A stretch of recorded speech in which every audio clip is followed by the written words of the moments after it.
تشويه الجمال، سحر الكلف.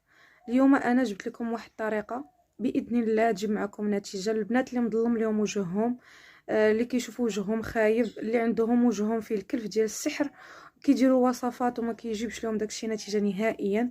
انا جبت لكم هاد الطريقه باذن الله تجيب معكم نتيجه وتولي عندكم واحد النور في وجهكم باذن الله. غتاخدوا اي كريم ديال فيتامين سي او سيروم.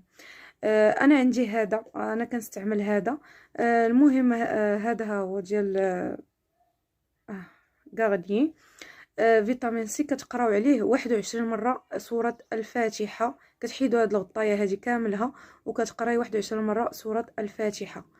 من بعد ملي كتبغي تستعمليه كتاخدي منه واحد شويه، وكتديري على وجهك وكتقولي الله نور السماوات والأرض، الله نور السماوات والأرض. وقولي الدعاء: اللهم أزل كل هذا السواد الذي على وجهي، اللهم أزل كل هذا السواد الذي على وجهي. بقاي تقوليها في ديك ماسي وجهك، وبقاي تقوليها وتقوليها يعني انت منها كتدخلي هذاك المرطب لوجهك، وبقاي تقولي داك الدعاء: اللهم أزل كل هذا السواد، وخاصة على البلايص اللي فيهم كما قلت لك هذاك الكلف القديم العميق. وبقاي تقولها. غتاخدي مرطب حتى هو غتقراي عليه 21 مره سوره الفاتحه، وغادي اي مرطب كاين عندك، غادي تقراي عليه 21 سوره الفاتحه. وهذا الدعاء ملي تبغي ديريه عاوتاني غادي تهزي واحد شويه وتقولي: اللهم ازل كل هذا السواد الذي على وجهي، اللهم ازل كل هذا السواد الذي على وجهي، الله نور السماوات والارض، الله هادي. وفي الاخر غادي تقولي: انت السميع العليم، انت السميع العليم.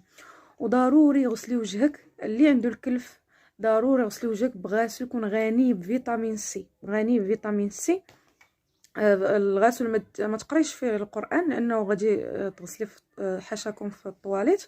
داكشي علاش الكريم والمرطب هادوك هما اللي ديريهم وتقولي هذاك الدعاء: اللهم ازل كل هذا السواد الذي على وجهي، وتقولي: الله نور السماوات والارض، اللهم ازل كل هذا السواد الذي على وجهي.